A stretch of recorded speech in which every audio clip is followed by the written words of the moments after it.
Hello दोस्तों, यथार्थ Hindi education classes में आप सभी का स्वागत है। आज की क्लास में हम पढ़ेंगे हिंदी टीजीटी पीजीटी की तैयारी के लिए कुछ इम्पोर्टेंट चीज़ें। अगर आप टीजीटी की तैयारी कर रहे हैं तो इसके लिए हिंदी साहित्य के साथ संस्कृत की तैयारी करना भी काफ़ी ज़रूरी है आपके लिए, क्योंकि लगभग 14 नंबर के जो है वो संस्कृत के क्वेश्चन आते हैं, जिसमें कि विभक्तियाँ पूछी जाती हैं, पर्यायवाची पूछे जाते हैं, संस्कृत शब्द के वचन रूप आदि पूछे जाते हैं। और अगर आप टीजीटी की तैयारी कर रहे हैं, हिंदी विषय से कर रहे हैं, तो आपको हिंदी के साथ आपकी इंटर में 12th क्लास में संस्कृत होना ज़रूरी है। ठीक है, 12th क्लास में संस्कृत होना ज़रूरी है। और अगर आप पीजीटी के लिए तैयारी करेंगे तो आपकी बीए में संस्कृत होना ज़रूरी है।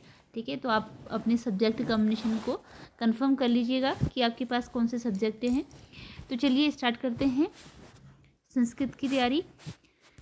तो जैसे कि हिंदी साहित्य के क्वेश्चन आपको डेली एक वीडियो मिलती है, उसके अतिरिक्त संस्कृत की भी एक वीडियो डेली मिलेगी, जिसमें कि हम वचन और संस्कृत से रिलेटेड और रचनाओं के बारे में ऐसे ही क्वेश्चन पढ़ेंगे। तो चलिए स्टार्ट करते हैं क्लास को। अभी हमने पढ़ने हैं यहाँ पर बालक के रूप, विभक्ति रूप। ठीक है, इसमें आपकी आती है प्रथमा विभक्ति, द्वितीय विभक्ति, तृतीया, चतुर्थी, पंचमी, षष्ठी, सप्तमी और संबोधन। क्योंकि क्वेश्चन इस प्रकार होता है, जैसे आपको एक कोई शब्द दे दिया जाएगा और आपसे पूछा जाएगा कि यह किस विभक्ति का है और किस वचन का है, तो आपको आंसर बताना है। ठीक है, इस तरीके से उसमें क्वेश्चन आते हैं। तो चलिए स्टार्ट करते हैं। बालक में देखिए, पहला है बालकः, बालकौ, बालकाः। आपको ऐसे ही याद करना है। बालकः, बालकौ, बालकाः, बालकं, बालकौ, बालकान्, बालकीन्, बालकाभ्यां, बालकैः, बालकाय, बालकाभ्यां, बालकेभ्यः, बालकात्, बालकाभ्यां, बालकेभ्यः, बालकस्य, बालकयोः, बालकानां, बालके, बालकयोः, बालकेषु, हे बालक, हे बालकौ, हे बालकाः, हे बालक, हे बालकौ, हे बालकाः। ये आपके एक वचन, द्विवचन और बहुवचन के रूप हैं।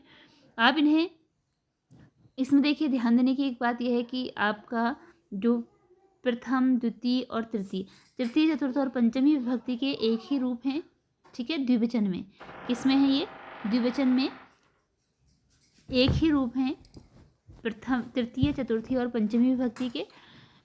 और यहाँ आपको मिलेंगे चतुर्थी और पंचमी विभक्ति में बहुवचन में एक जैसे रूप। ठीक है, बाकी इनमें थोड़ा सा अंतर है, थोड़ा थोड़ा अंतर सब में है, तो आपको ये याद करने की ज़रूरत है। अगर आप एक बार एक चीज़ का याद कर लेंगे, जैसे मानो आपने बालक का याद कर लिया है, तो इसके साथ आपके कुछ और भी तैयार हो जाएंगे जो कि इसी तरीके से आएंगे। जैसे आपका नृप है, देव है, राम है, पितामह है, पंडित है, इनके क्या हैं? इत्यादि नाम क्या हैं? ये इन सारे के अकारांत पुल्लिंग शब्दानाम रूपाणी भवन्ति। इन सब के क्या होते हैं? अकारांत पुल्लिंग शब्द रूप होते हैं, तो वो भी सारे इसी क्रम में चलेंगे।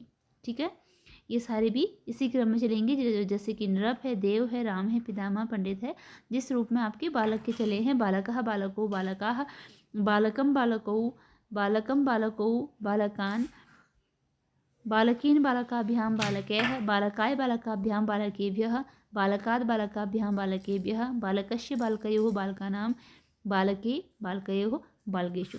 ये काफ़ी कन्फ्यूजन वाले होते हैं अगर आप संस्कृत सब्जेक्ट से नहीं रहे हो तो, क्योंकि संस्कृत छूट जाती है इंटर के बाद, तो आपको काफ़ी इसकी प्रैक्टिस की ज़रूरत होगी। ठीक है, चलिए मिलते हैं अगली क्लास में, अगली वीडियो में कुछ नई विभक्ति के साथ। अपनी तैयारी जारी रखें। धन्यवाद।